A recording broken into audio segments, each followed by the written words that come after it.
안녕하세요. 오늘은 성경 마태복음 15장을 함께 좀 깊이 들여다볼까 합니다. 네, 안녕하세요. 어, 이 장을 보면 예수님이랑 그 종교 지도자들 있잖아요. 바리새인들.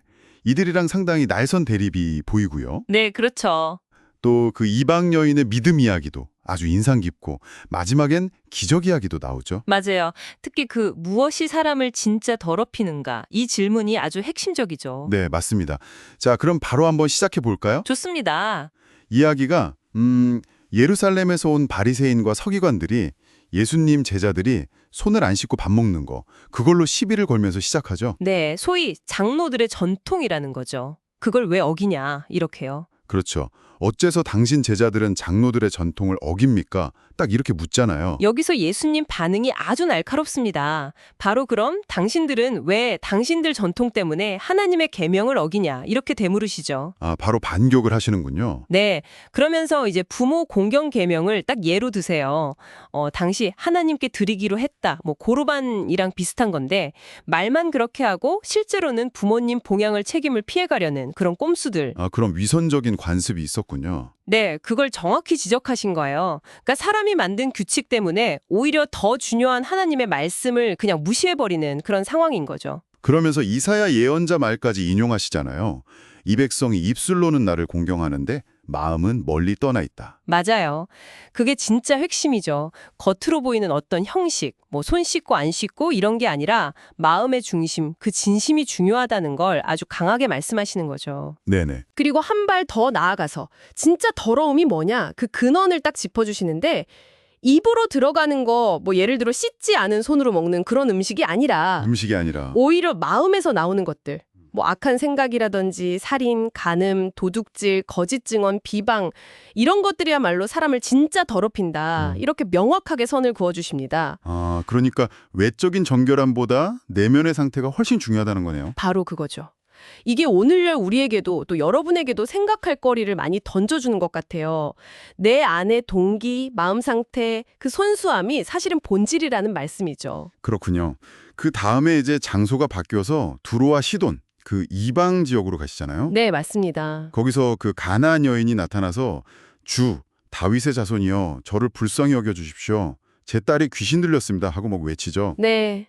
근데 처음엔 예수님이 반응이 없으세요. 침묵하시고 제자들이 좀 어떻게 해보라고 해도 나는 이스라엘 집에 잃어버린 양 말고는 보냄받지 않았다. 이렇게 딱 잘라 말씀하시죠. 와, 심지어는 그 비유도 좀 충격적이잖아요.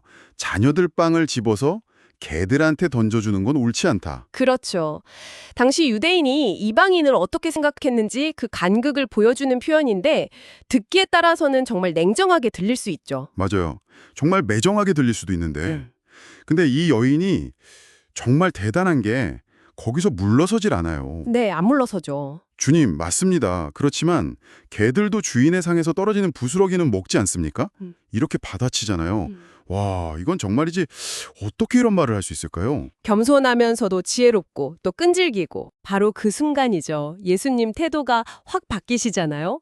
여자여, 네 믿음이 정말 크다. 네 소원대로 될 것이다 하시면서 네. 그 믿음을 정말 크게 칭찬하시고 딸을 고쳐주시는 거죠. 그러니까 이방인이라는 어떤 사회적인 벽, 또 예수님의 처음 그 차가운 반응까지도 다 뛰어넘은 거예요. 이 끈질기고 겸손한 믿음이. 아, 믿음이 정말 경계를 넘어서는 힘이 있다는 걸 보여주는 거군요. 네, 아주 강력한 사례라고 할 수 있죠. 그리고 다시 이제 갈릴리 호숫가로 돌아오셔서 많은 병자들을 고쳐주시죠. 뭐 다리 저는 사람, 장애인, 맹인, 말 못하는 사람. 기록 보니까 사람들이 다 놀라서 하나님께 영광을 돌렸다고 하더라고요. 네. 그리고 바로 이어서 그 유명한 4,000명 먹이신 기적이 나오죠. 아, 칠병이어 기적 말씀이시죠? 맞습니다.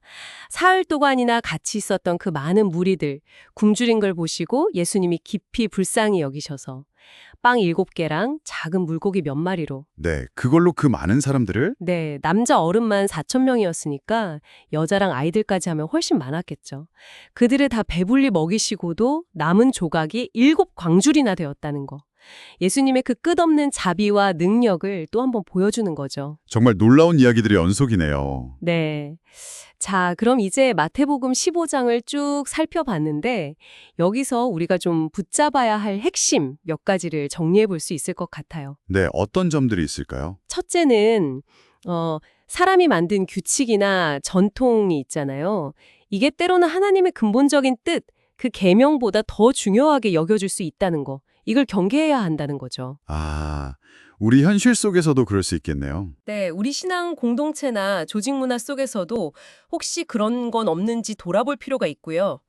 둘째는 역시 진정한 깨끗함, 정결함은 겉모습이 아니라 마음의 상태, 그 동기에 달려 있다는 거. 내 마음의 문제. 셋째는 그 가나안 여인 이야기에서 보듯이 정말 간절하고 겸손한 믿음은요, 어떤 사회적, 문화적 장벽이라도 넘어설 수 있는 힘이 있다는 겁니다. 그렇죠. 그리고 마지막으로는 예수님의 긍휼과 능력은 정말 한계가 없다는 거, 4,000명을 먹이신 기적처럼요. 네, 듣고 보니까 정말 우리 삶에서도 본질을 놓치고 어떤 형식이나 관습에 매달릴 때가 많은 것 같아요. 여러분은 오늘 이 이야기들 들으시면서 좀 어떠셨나요? 혹시 내 삶이나 신앙에서 좀 점검해 볼 부분, 그런 게 느껴지시진 않으셨는지요? 마지막으로 이런 질문을 한번 던져보고 싶어요. 예수님은 당시에 그 유대 사회가 가지고 있던 아주 뿌리 깊은 생각들, 예를 들면 정결법에 대해 해석이라든지 유대인과 이방인을 딱 구분짓는 그런 보이지 않는 벽에 정면으로 도전하셨거든요. 네, 그러셨죠. 그렇다면 오늘날 우리 사회, 아니면 여러분이 속한 공동체 안에는 어떤 종류의 형식적인 기준이나 보이지 않는 경계 같은 것들이 있을까요? 그리고 우리는 어떻게 그런 것들을 좀 넘어서서 더 본질적이고 진정한 가치를 추구하며 살아갈 수 있을지 한번 깊이 생각해 볼 문제인 것 같습니다.